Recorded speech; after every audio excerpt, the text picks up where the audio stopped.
شیطان کہتا ہے جب انسان غصے میں آتا ہے تو اس کی حالت ایک ایسی گیند کی طرح ہوتی ہے جس کو ہم ادھر سے ادھر لاتے مارتے پھرتے ہیں۔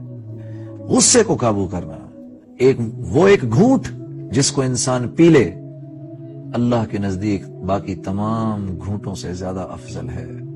اور جبکہ قدرت بھی رکھتے ہو اگلے کو ذلیل کرنے کی، اس وقت اللہ کے لیے اپنے غصے کو پی جانا اصل بہادر وہ ہے۔ اس تزکیہ نفس کو ہم نے اپنے اندر پیدا کرنا ہے، اس کے لیے تھوڑی ہمت چاہیے۔ جب بہت غصہ آئے، غصہ آگ ہوتا ہے، جب بہت غصہ آئے جا کے وضو کر لو، اللہ اپنی توفیق سے غصے کو کم کر دے گا۔ اگر کھڑے ہوئے ہو تو بیٹھ جاؤ، بیٹھے ہوئے ہو تو لیٹ جاؤ، لیٹے ہوئے ہو تو بیٹھ جاؤ، اپنی پوزیشن کو چینج کر لو تھوڑا سا۔ اور پھر کبھی یہ بھی سوچو غصہ کرتے وقت، اونچی آواز میں بات کرتے وقت، کبھی یہ بھی تو سوچو کہ کل تم پر بھی یہ وقت آ سکتا تھا۔ آپ صلی اللہ علیہ وسلم کے ایک صحابی نے آ کے جناب رسول اللہ صلی اللہ علیہ وسلم سے پوچھا، یا رسول اللہ صلی اللہ علیہ وسلم میں اپنے خادم کو دن میں کتنی دفعہ معاف کیا کروں؟ آپ خاموش رہے۔